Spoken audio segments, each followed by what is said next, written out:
Hola amigos de Contexto. Julio, ¿te interrumpí? Iba a comenzar yo. Dale tú, dale. Bien, amigos. Tenemos ahora un programa sobre economía, fiscalidad, deuda pública, con Antonio, el economista Antonio Siriaco, con quien en una ocasión anterior hicimos un programa sobre la Escuela de Economía de la Universidad y el estado de la enseñanza académica de la economía y las ciencias sociales en general. En esta ocasión lo que queremos hablar de economía, es decir, de la situación económica nacional, de las tendencias, de cómo mejorar las finanzas públicas, dado que apenas tenemos una presión fiscal de un 15% del PIB, que se ha incrementado en un punto porcentual en los últimos 2 años por mejoras administrativas. Y quizás comenzaríamos por ahí, Antonio, bienvenido. Bueno, Julio y Mónica, siempre contento de estar con ustedes aquí en Contexto para hablar de economía. Para poner a la gente en contexto. Así es, así El, es. el punto es el siguiente. Los funcionarios públicos del área económica y del área fiscal han sostenido de que no se va a llevar a cabo una reforma fiscal en este periodo de gobierno y que el esfuerzo se va a hacer y se va a concentrar en una mejoría administrativa. La Estrategia Nacional de Desarrollo, a su vez, que es una ley, determinó, se acordó, se consensuó en esa ley de que la presión fiscal, es decir, la cantidad de impuestos que recibe el Estado en sus diferentes formas para sostener los programas de educación, desarrollo, salubridad, infraestructura, etcétera, en un periodo de aquí al 2030 debe llegar al 25% del PIB. Así es, así es. Pero evidentemente eso implica un proceso que al día de hoy debería estar en un 18%. Y comenzamos en un 14% en el año 2016. 16, así es. Se inició la política de mejoramiento administrativo que ha ganado medio punto cada año. Se espera que este año sea un 0.8 según me han informado personas ligadas al quehacer económico.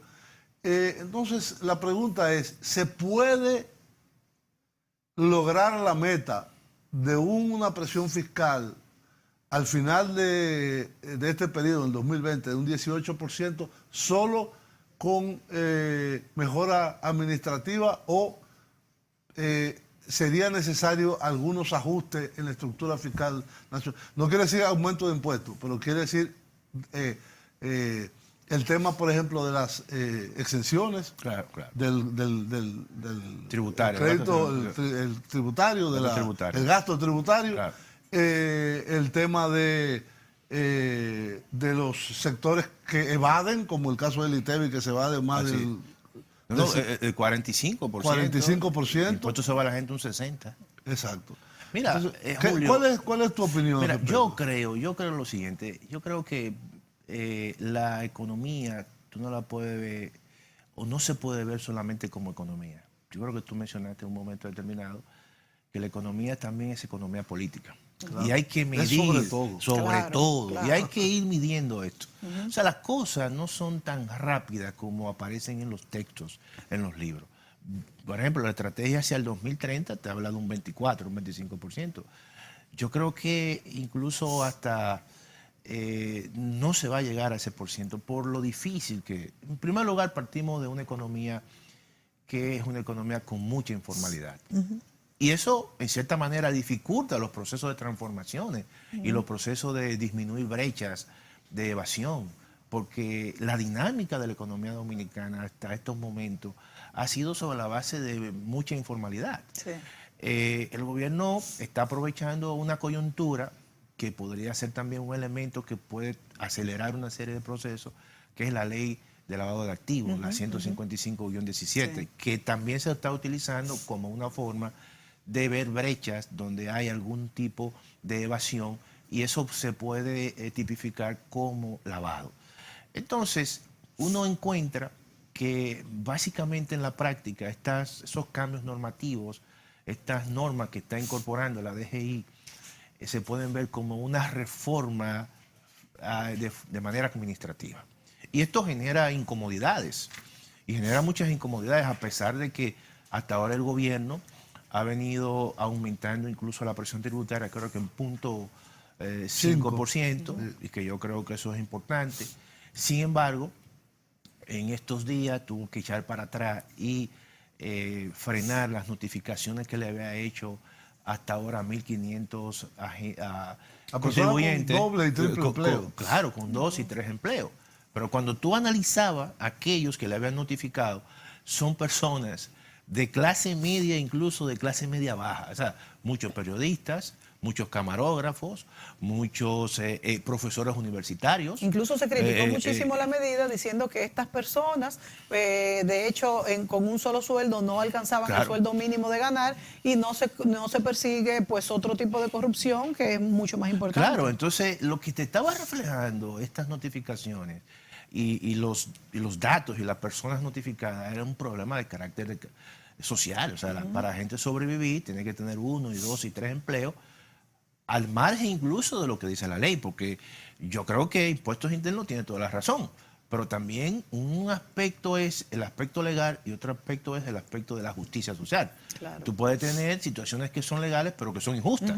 Y por ejemplo, así, una persona que tiene 3 empleos, como quizás hemos sabido tener Claro, todos, claro. no es por diversión. No es por diversión. O sea, Oye, a mí se me acercó un profesor universitario y me dice, profesor, pero yo quiero que usted comente eso, pues yo trabajo en la Pucamaima y tengo un sueldo allí de 30,000 pesos. Evidentemente que esos 30,000 pesos están exentos.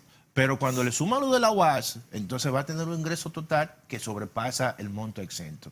Y yo dije, bueno, lo que hay que tratar es de ver, pero todo esto yo lo que creo que ahora, en buen derecho administrativo fiscal, tiene que deberían pagar, de claro. sumarse. No, es que deben de hacer. No, Julio, oye. Es como el IPI. Claro, el Si IPI. tú tienes 4 casas. Claro. Y si Si una vale 4, cada uno no paga. Otra vale 6, otra vale No paga. 5, entonces no pagan nada. Sí, no, es verdad. Entonces, es verdad, todo eso es cierto, pero yo creo... Pero las transiciones tienen que ir poco a poco. Yo no lo es que no digo, se yo haga. lo que digo, Mónica y Julio. La transición de no pagar a pagar, No, Julio. no es de un golpe. No, yo lo que digo, creo que debe ser lo que digo, paulatino. Julio, lo siguiente es que... ¿Las cosas se hacen o no se hacen? No, está bien, pero se hace en un contexto, en un contexto de un pacto fiscal. Claro, como lo dice la ley y la estrategia.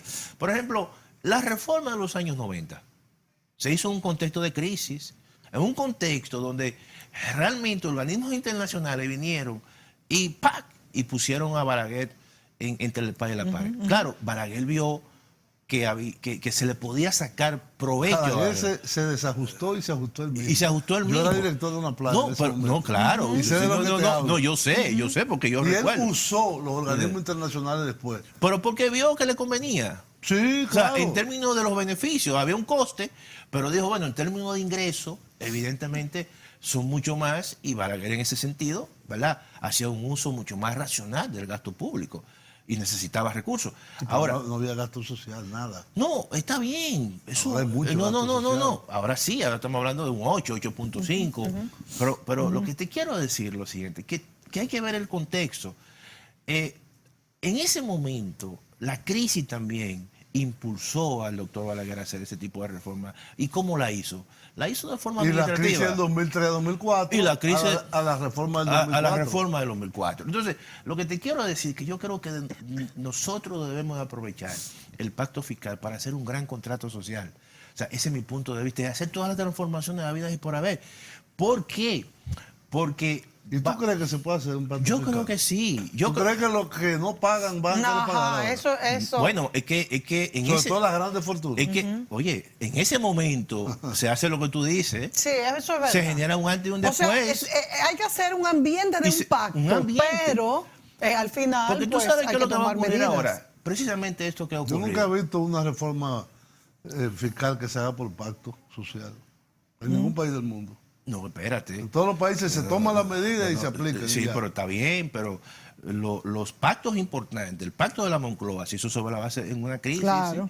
¿Sí? En Chile, por ejemplo, también Sí, se pero hizo el pacto de la proceso. Moncloa fue aumento de salario, Bueno, pero también hubo reformas políticas reforma y reformas política, económicas. no era un pacto económico nada más. Sí, evidentemente. O sea, hubo un pacto político y un pacto económico. Pero yo creo Y no fue un pacto social, fue entre políticos nada más. bueno, pero eso dio un impulso importante. Entre el Partido a España. Comunista, el Partido Socialista, el franquismo. Debe tener la sociedad civil pero eso tiene se que tener una firmó. No tenía representación. ninguna participación. Pero debe de Sí, tenerla. pero, Ya en esta ok, época yo son me épocas imagino que distintas. por la circunstancia y por la Claro, época, claro. la sociedad civil en esa No, época no, oye, tenía no, un... es que yo, no, es que no. yo, no es que yo me oponga, es que no creo. No, que es vaya que a yo haber. te entiendo. No tú. va a haber Yo pacto te fiscal. entiendo. Yo Bueno, que creo que sí. Ninguna reforma se hace por fiscal por pacto. Se hace porque la autoridad política electa está mandada por su propio programa a hacer lo que dice que va a hacer y lo que se necesita. Es decir, un país como la República Dominicana de desarrollo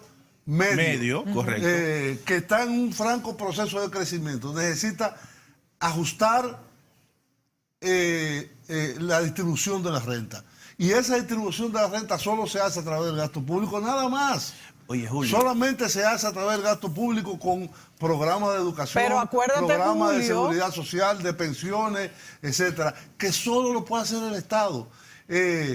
La seguridad pública, el sistema judicial, eso no lo puede hacer más nadie. No, y la pero función del empresariado es crear valor, crear riqueza y pagar sus impuestos. Oye, pero está bien, el Estado necesita un elemento hoy en día. De legitimidad. De legitimidad. Eso estoy de acuerdo. Claro, ¿Tú entiendes? claro, No claro. estamos nosotros ya Claro.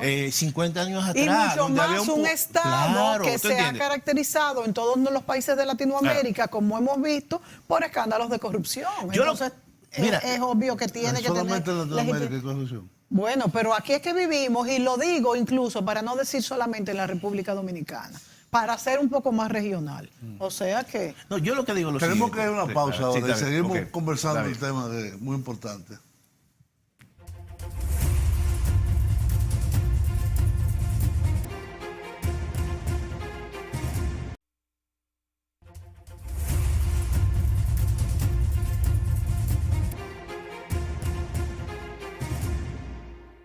Muy bien, amigos, seguimos conversando sobre economía, política fiscal, no hemos entrado todavía en política monetaria y en otros aspectos, deuda pública, con el economista Antonio Siriaco.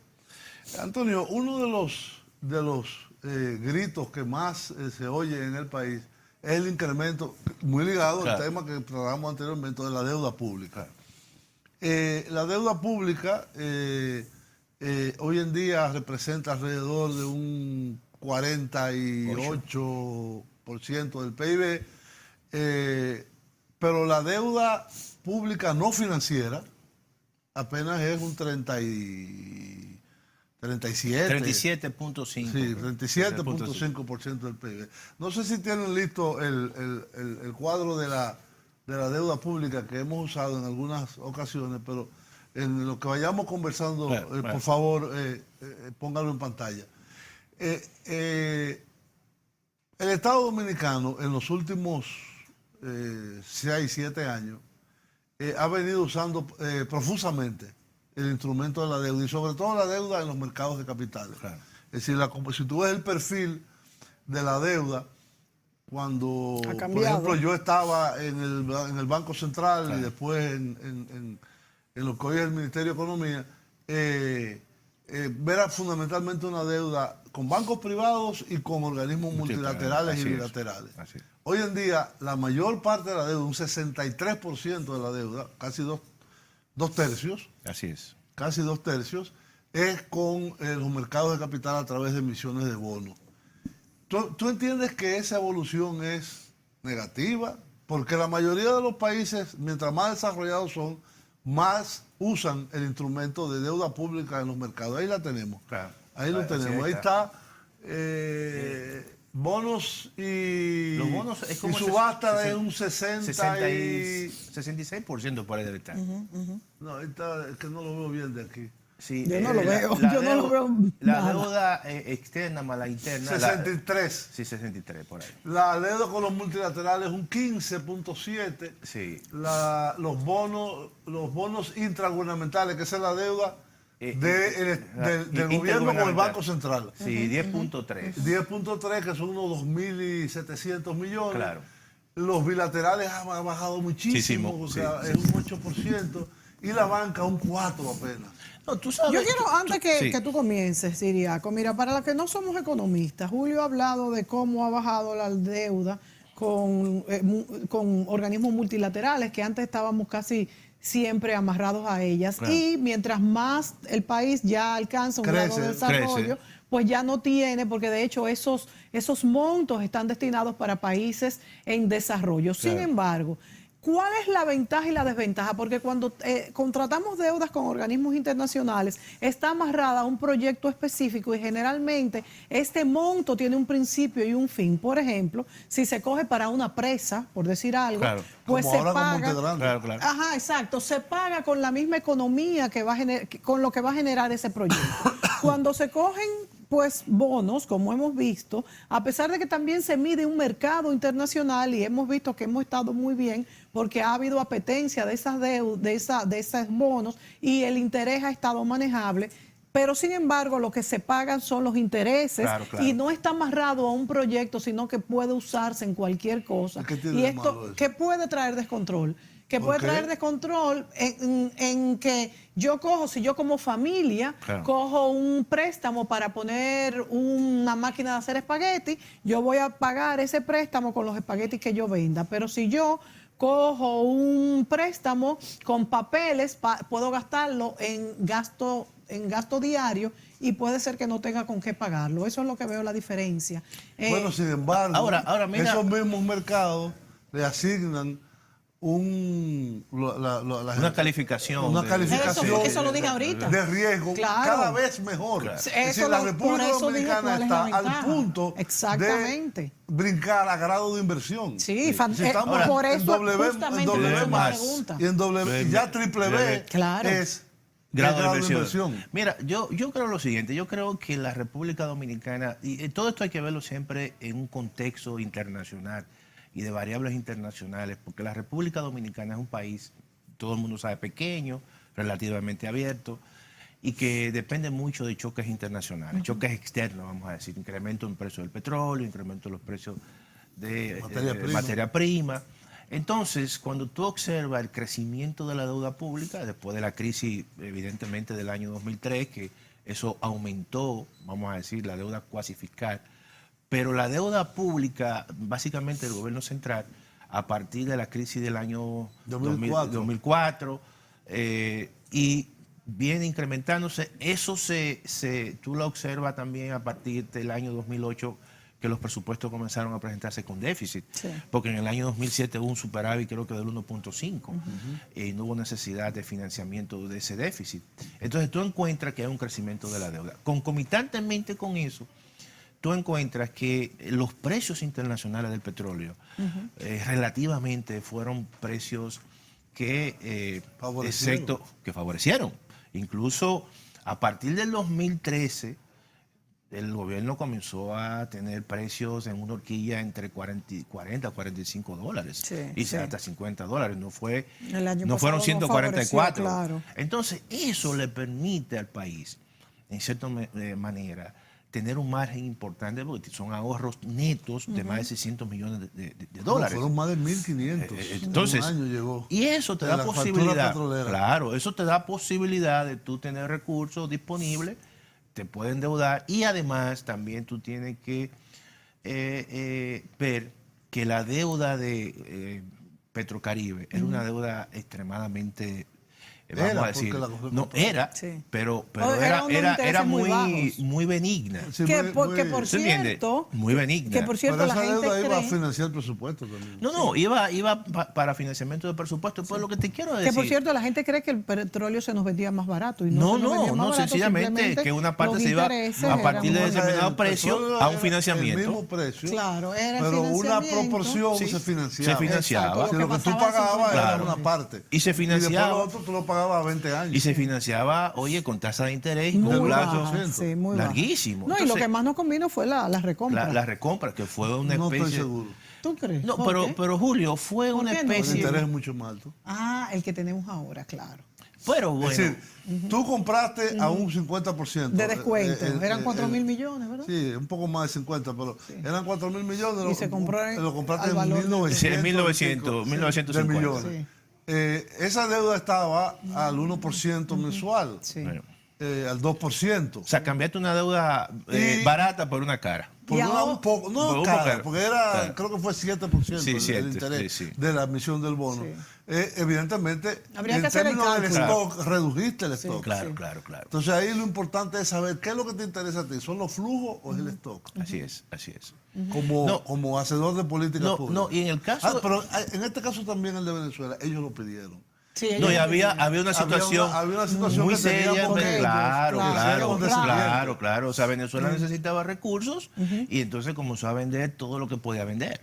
Y en ese sentido, evidentemente que No, le como- vendió como la no- deuda con un descuento bastante grande. Sí, Eso- la mitad. Que ¿te en entiendes? términos Eso- de stock, de volumen de deuda, no convino, Claro. pero el costo de la deuda que usamos para comprar esa deuda reducida en más de un 50% es un poco más alto. Pero hay un factor que hay que tomar en consideración Claro, y es claro. que quien nos ayudó tanto Claro. desde Sí. 2000... No, 2005 por ahí. Desde 2005, en los momentos más difíciles de la crisis petrolera internacional, fue Venezuela y uno no puede decirle que no, si podíamos hacerlo. Y había que ser condescendiente en ese sentido. Pero yo quiero también abundar lo siguiente. El hecho de que la República Dominicana se esté endeudando más con bonos, yo creo que al margen de todo, la misma restricción como país de renta media, que ya va perdiendo, vamos a decir, financiamiento con organismos multilaterales. Sí, claro. sí. Eso es normal y es natural en ese tránsito, ¿no? Así De es. transformaciones de una economía de menor ingreso a una economía de mayor ingreso. Los organismos internacionales ya básicamente le quitan a la República Dominicana y la sacan de esas listas sujetos a ese tipo de cooperación. Sí, sí. Y no porque la República Que estuvimos Dominicana muchos quiera o no años. quiera o no quiera, Claro, esa es la claro. realidad. Entonces nosotros tenemos que acudir a los mercados internacionales. Ahora, eso es bueno en el sentido... Que nos da muchísima libertad. No, y no solamente que nos da libertad, sino que el compromiso de tener políticas públicas mucho más, vamos a decir, en términos de estabilidad, nos compromete a nosotros mismos. Porque tú, sencillamente, como son deudas que tú no conoces a la gente y tú tienes que pagarle, Exacto. eso te da internamente un compromiso de tú pagar eso y tú generar los recursos suficientes No para puedes ello. ir a hablar, Tú no mire. puedes ir sencillamente a establecer políticas públicas un A tanto- renegociarlo. Sí, exacto. Claro, ¿tú entiendes? Eso es un elemento importante. Ahora, cuando la República Dominicana colocó los 1.820 millones de dólares y Una parte en peso. colocó una parte en peso, eso es un compromiso. Muy alta en peso. Pero perdón, eso se va a pagar en dólares al fin y al cabo. Pero aquí vale. no, Ajá, No, yo creo se no. paga, porque cuando tú hagas Tú así, le entregas peso aquí y ellos hacen bueno, lo que quieran. pero lo van a convertir en dólares. O lo pueden invertir aquí. Sí, o lo pueden invertir aquí. O sea, al final, ese inversionista Tú sabes lo que va a tú tener su eliminas, dinero el en riesgo moneda dura. cambiario, tú lo Claro, eliminas. elimina Eso el te riesgo iba a decir, cambiario. que es fundamental. Pero eso, al fin y al cabo. Aunque compren dólares, él no va te a comprar importa. dólares. Bueno. Pero lo importante es que tú vas a tener una política monetaria mucho más restrictiva. Porque tú no puedes permitir que el tipo de cambio se dispare. Y evidentemente tú vas a tener también que tener tasas de interés un tanto, vamos a decir, más altas y mucho más atractivas para que esos recursos se queden aquí en pesos. Y esos son ¿Y tú crees que elementos. eso vaya a pasar? De que nosotros vayamos a tener tasas de interés ahora que los Estados Unidos está subiendo la tasa de interés, que nosotros se nos refleje un poco Sí, sí, sí. en eso. Vámonos a la pausa sí. y hablemos Claro, sobre claro. eso y la conveniencia para el país. Claro. Volvemos.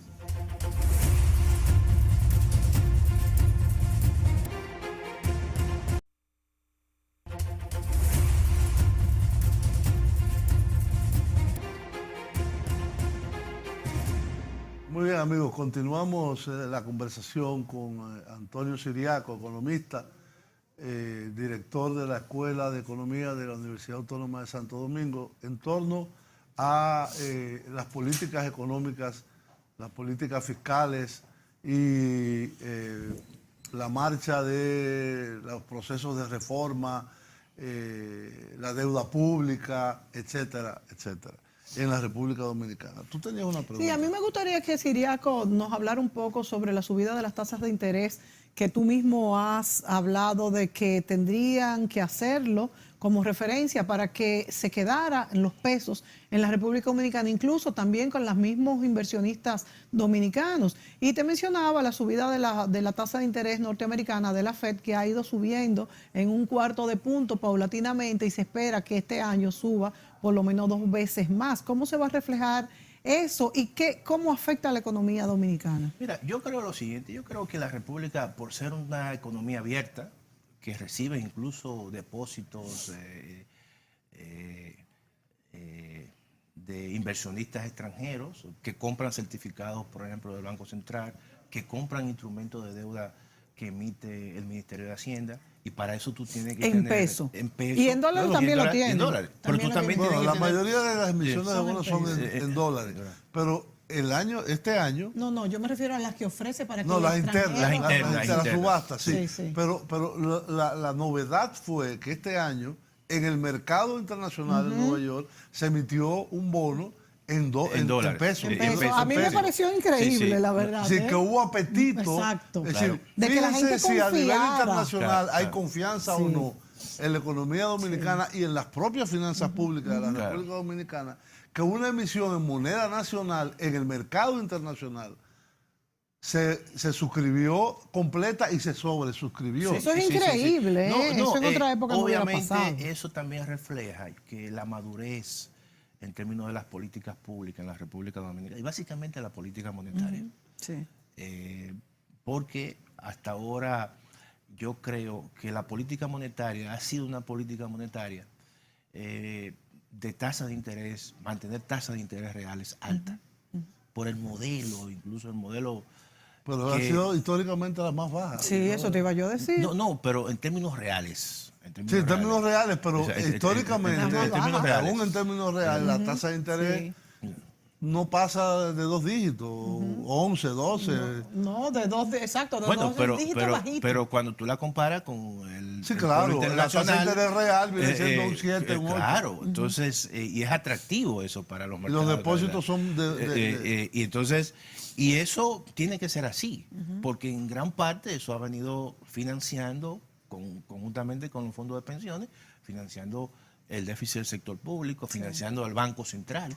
Y ese es un modelo que hasta que no se resuelve el problema del déficit, hasta que no se resuelve el problema del déficit cuasi fiscal, eso se va a seguir manteniendo. ¿Tendrá solución eso, Sí, Siriaco? claro. Porque, pero ¿cuál es la solución que ustedes ven a mediano plazo? Que se cumpla con la ley de capitalización del Banco Y Central. punto. Más nada. Y punto. Hay una Hay ley una- que ya terminó que y habrá que otra que reconducirla con otros Claro, instrumentos jurídicos. claro. Tan que- simple como eso. Porque el problema no es decir, el Banco Central tiene 400 y pico de mil de Stock. millones de pesos en stock. Esos son 10.000 millones de dólares, menos, 8. 9 mil millones, sí, 9. 9.000 millones. Esa deuda que es del Banco Central con el público, Sí, Así no es. es del Banco Central No, con el claro, Estado, claro. Con el público. con el público, en su origen probablemente debió ser un bono de Hacienda. Sí. No se hizo. Se hizo un sea, salvamento estamos bancario hablando del salvamento a través de emisión monetaria. El compromiso del Estado, ¿cuál fue? Y debe ser, es los intereses que genera Esa deuda. esa deuda, irlo asumiendo a través de transferencias al Banco Central. Con esa transferencia, esa deuda, lo que se llama en economía financiera, se licúa. Sí, licúa. Se licúa, se va disolviendo con el tiempo. ¿Por qué? Porque el problema es el impacto que tiene sobre la economía es una emisión monetaria para mantener, por eso que ha crecido, Claro. para claro. mantener al día los intereses. Claro, es una deuda en pesos y el Banco Central es el instituto emisor, él puede emitir todo lo que Ahora, quiera. además, Julio, claro, eso tiene un costo en inflación. Claro, en devaluación. En devaluación. Claro. Y hay que decir lo Y siguiente, por eso- que el plazo que se le puso a la ley que acaba de ver fue muy restrictivo. Sí. O sea, y eso implicaba también para el Estado Los 10 dominicano. años, ¿no? Sí, 10 años. O sea, Chile no resolvió su problema. 50 años pusieron. Ni Costa Rica, ni México incluso. Yo creo que México todavía está pagando. Y Lo que pasa es que es un bono a muy largo plazo. de largo plazo. Aquí se quiso resolver ese problema en 10 años, lo cual era una carga todos los años cada vez más al presupuesto nacional. Sí. Por lo tanto, tuve que encontrar, y era bastante, se podía prever que el gobierno iba a evadir muchas veces esos pagos o a incumplir Por esos la pagos. restricción del Por la presupuesto restricción y del de la presupuesto. presión fiscal. Y de la Ese es el presión fiscal. problema, en el fondo. Entonces, es un problema fiscal. Claro, es un problema de carácter fiscal. Volvemos Claro, porque otra si no vez. hay de dónde pagarlo, ¿dónde lo van a pagar? Ahora, en el caso fiscal, y volvemos otra vez al punto, yo creo que el gobierno también tiene otros márgenes. Al margen, por ejemplo, del gasto tributario, que hay un componente, un 47%, Muy grande. que es ITEVIS, que yo creo que eso hay que verlo con mucho cuidado, porque tiene un impacto inflacionario, pero tú tienes Pero hay alrededor... muchas cosas que se pueden hacer. Pero cuando decimos pero- que hay una evasión de un 43% en el No, ITEVIS. no solo la evasión. No solo la evasión, sino la exención. La exención, sí. Eso es que Una voy. cosa es la evasión, Sí. es decir, del ITEVI que hoy debería ser cubierto por bienes y servicios Claro. Sí, determinados, que no es todos los bienes y servicios Sí. de la economía, se evade un 45%. Ok, pero un o más. 45 se evade, o sea, Se evade. se lo roban. No, bueno, se deja de A pagar. veces hay dos conceptos. Y también por la Evasión, informalidad, ¿eh? que te Por la dicen no lo informalidad. pague. Y Por la otra es informalidad. ilusión. Ilusión. Sí. Ilusión es que se los roban. Sí, Lo sí. cobran Sí. y no se lo entregan. La ley está Claro, ahí, claro. la Dirección de Impuestos Internos está arriba de esos casos y evidentemente mientras más sanción haya, porque es un Más robo, difícil, claro, es un va a ser robo, robárselo. menos será ¿Y la ilusión.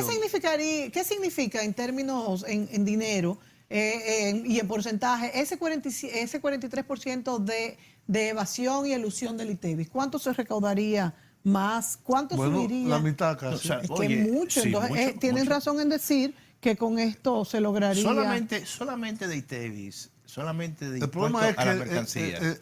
tú tienes otro fenómeno, que es el porcentaje de bienes y servicios exentos del ITEVIS. Ok, pero mi pregunta era, eso no está dentro de ese 43%. No, Ok, pues olvidémonos mientras tanto Las de eso exenciones y vayamos al realmente es un 43%. sacrificio que el Estado legalmente, a través de leyes de incentivo, el Estado deja de percibir. Señores, pero A el determinados Estado sectores. tiene razón y Hacienda lo ha dicho. No, claro. Que no vamos a trabajar en subir todavía el ITEVIS. No, hay que subirlo. No, hay hasta que bajarlo. Hacerlo generalizado. Sí, Hay que- se pero puede si bajar. tenemos un 43% de evasión, Evasión, de elusión, ese vamos a impuesto. resolver primero eso. Bueno, pero que es difícil. Es muchas veces difícil. Llegar al 100% es más muy fácil. Sí, pero 43 es mucho. Es Mira, mucho. mira, es Se más puede fácil. por lo menos la Un mitad. 20. Es más fácil tú negociar las exenciones que tú entrarle a comenzar a atacar así la evasión. Tú lo puedes hacer, pero el proceso es lento. Y el del impuesto sobre la renta es mayor. Y es mayor. Todavía mayor. Mucho Sí. mayor. Bueno, por la De informalidad. las grandes, por la no, de las grandes empresas. Y además, Pero hay- cuando se refiere al 60% de evasión del impuesto sobre la renta, está ahí incluyendo la informalidad, ¿verdad? Sí, hay un componente Sí, pero la gran mayoría, que no la paga. informalidad no es evasión.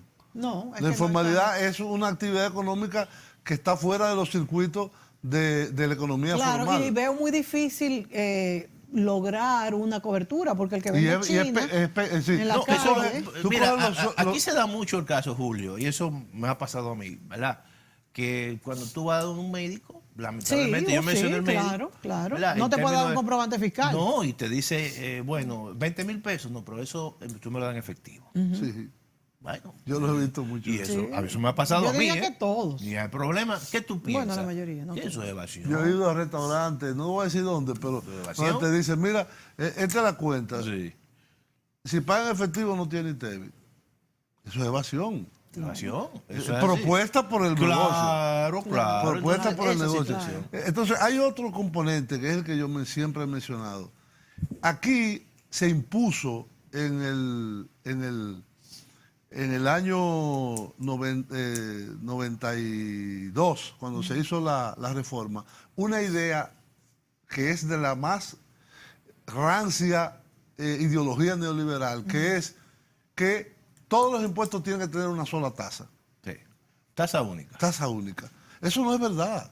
No entendí, que todos los impuestos tienen que tener una El sola tasa. ITEVI, una sola el tasa. IVA, ¿cómo se llama? ok, el Tú IVA. puedes el hacer ITEVI. tres Claro, tasas del IVA lógico, por distintos supuesto. y inclusive reducirlo. Claro que Eso sí, pasa en claro, España, hay una claro. tasa No, en reducida Europa y en entera. Europa Claro, porque hay una en tasa Sudamérica, reducida dependiendo de la que es para los naturaleza del alimentos producto, y claro. Y el es una resto. ínfima Claro, inclusive. claro. Vamos a una pausa y seguimos con este tema.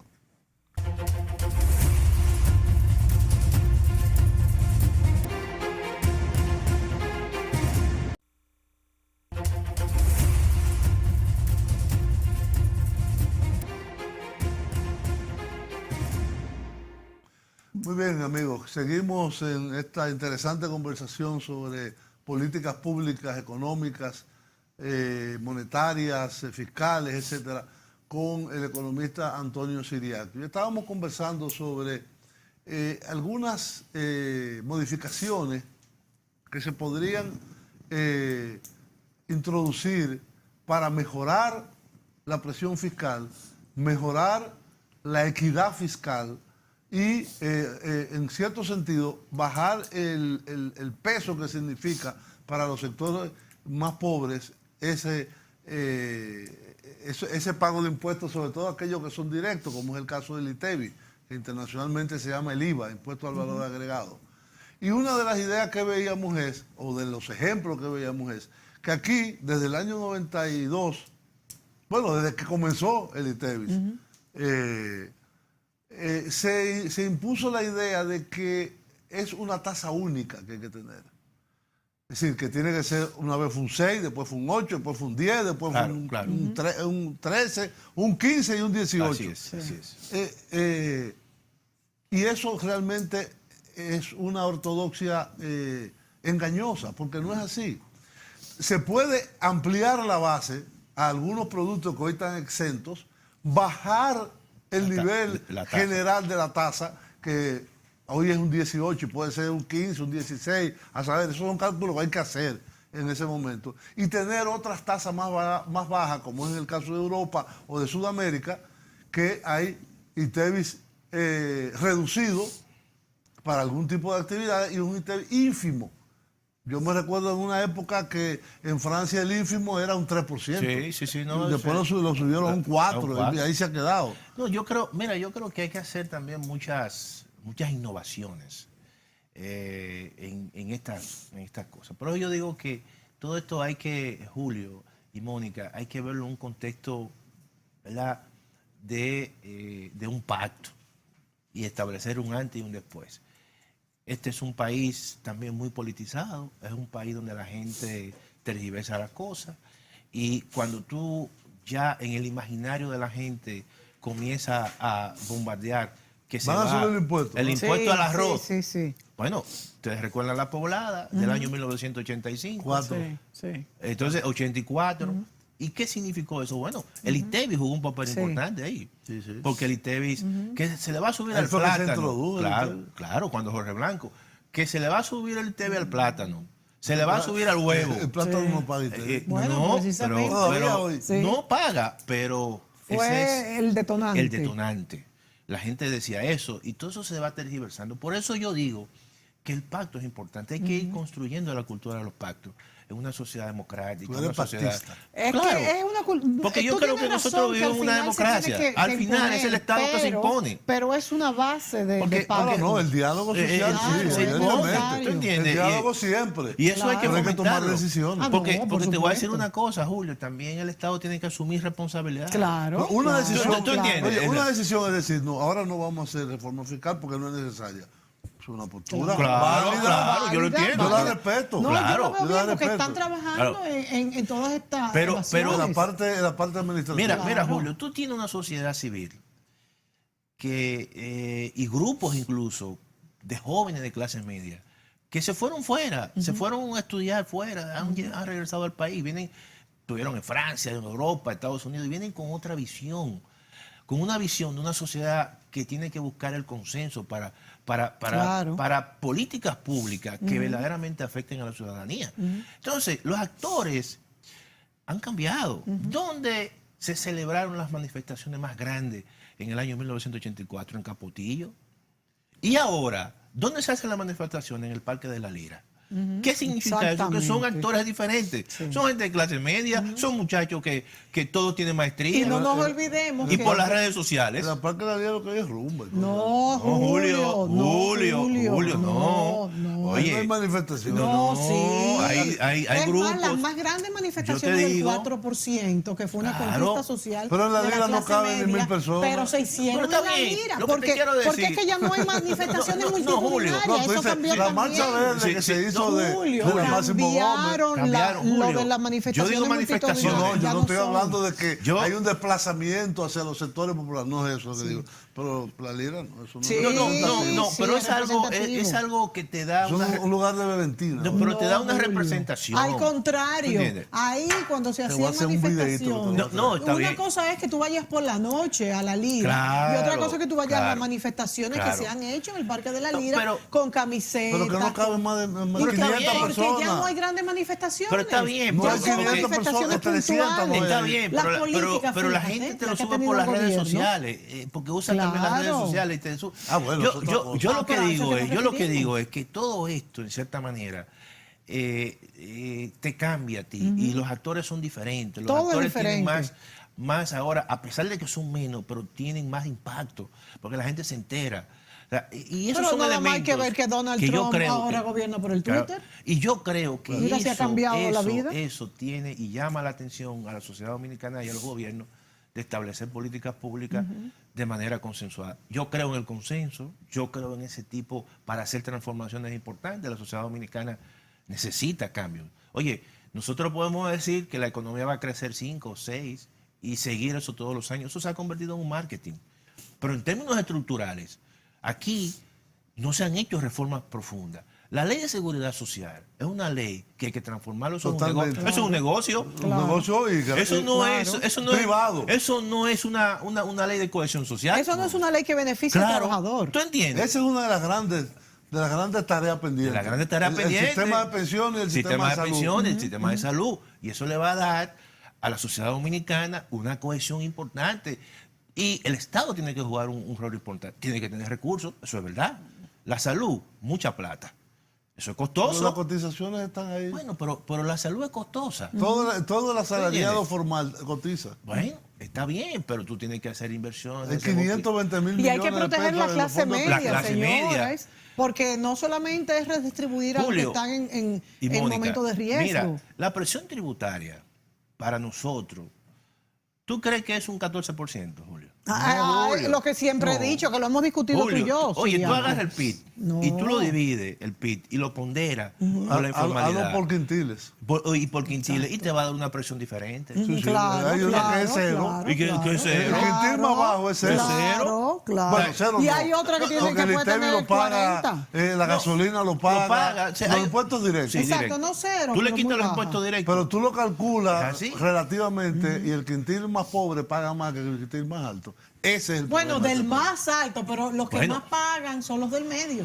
Bueno, lo que pasa es que en términos proporcional, como esta es una estructura donde el 70% de los ingresos del Estado básicamente vienen de ingresos indirectos, Directo. no, indirectos, indirectos. O sea, impuestos a la mercancía, y entonces ahí está el ITEVI, está los combustibles, son impuestos indirectos. Sí. Y el impuesto a los ingresos es como un 30%. Por lo tanto, es un sistema injusto en el sentido que, como tú has dicho, proporcionalmente el pobre está pagando más. Proporcionalmente Y mucho entonces más. ese es un problema, que hay que resolverlo y hay que resolverlo, yo digo, tranquilamente, sentado ahí, discutiendo, pero hay que hacer transformaciones profundas en esta sociedad. De lo contrario, mira, todo va a ser... Yo creo que paga más la clase media. Al final paga Bueno, más porque la la clase clase media. media Relativamente, si tú está tienes identificada. de ingreso 1.000 y paga 500, está pagando el 50%. Exacto, Si tú eso es lo que tienes te digo. de ingreso 10.000 y paga 3.000, está Claro. pagando menos. Exacto, Así es, pero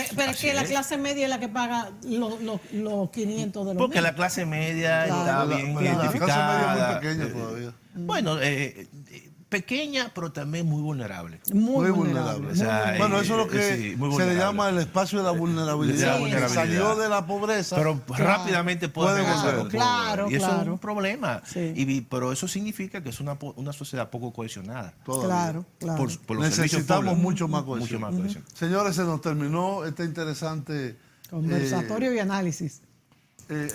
Exactamente, con Siriaco y Antonio Siriaco, y volveremos en otra ocasión con otro interesante tema. Muchas Hasta la gracias. próxima, amigos.